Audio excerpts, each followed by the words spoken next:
At the edge of a silent forest, where shadows linger over ash and ember, the first rays of dawn stretch across a wounded earth. Once this was a place of laughter and life. Now it breathes in whispers of memory. Yet beneath the soot, new green shoots rise, timid, tender, but unyielding. Among them walks a young deer, his eyes filled with sorrow, but his heart with something greater. This is not just the story of Bambi. It is the story of every soul that must. The forest wakes before the sun, dew beating on blades of grass like tiny lanterns. And there, on trembling legs, a fawn takes his first breath of wild air. This is Bambi's world, ancient, alert, and endlessly alive. It is a place where every rustle carries meaning, every scent is a message, and survival is learned syllable by syllable, season by season. He learns the language of footsteps, the difference between a friendly patter and a fatal stalk. His mother teaches him which meadows are safe, which thickets hide eyes, and how the wind can be both a blanket and a warning. In the soft hush of spring, the forest seems gentle, but even gentleness has edges, and lessons come quickly to those who linger. Friends gather at the water's edge, curious rabbits, chattering squirrels, shy birds tracing music on the air. They teach play and patience, the art of stillness, the joy of company. Each creature wears its own wisdom, carried like a coat through weather and time. Bambi grows, not by miracle, but by noticing the angle of sunlight, the rhythm of rain, the hidden paths that open only to careful hearts. Summer brings abundance and risk in equal measure.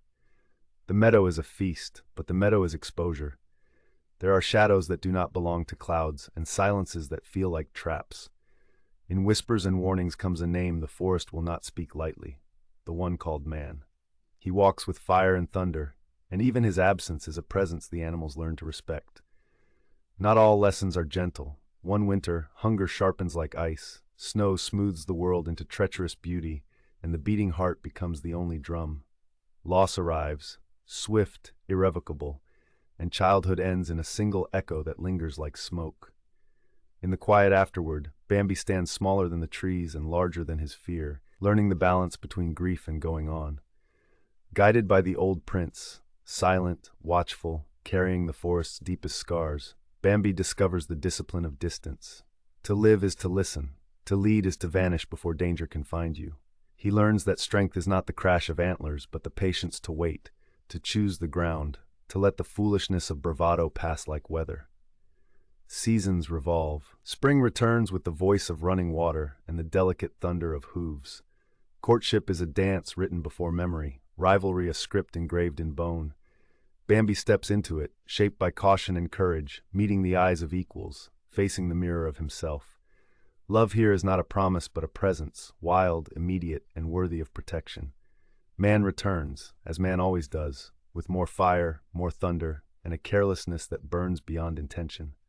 The forest staggers, smoke twists the old paths into nightmares, panic takes the shape of stampedes. In that storm of fear, Bambi remembers the teachings that were never shouted, only lived. He moves where the wind is empty, where the ash is cool, where life can thread a needle through catastrophe. When the flames retreat, dawn finds the survivors, singed but breathing, standing in a world made new by loss. The old prince's footsteps fade, leaving a space that is not loneliness but inheritance. Bambi feels the weight of quiet authority settle across his shoulders. He has not sought a crown, he has accepted a responsibility, to be alert, to be merciful, and to be the memory of danger for those who forget. In the end, the forest is not a stage but a home, a living community of hunger and hope, peril and renewal. Bambi's life traces its heartbeat, birth, wonder, fear, flight, return. Generation by generation, the lessons endure. The grass heals the scar, but the scar remembers.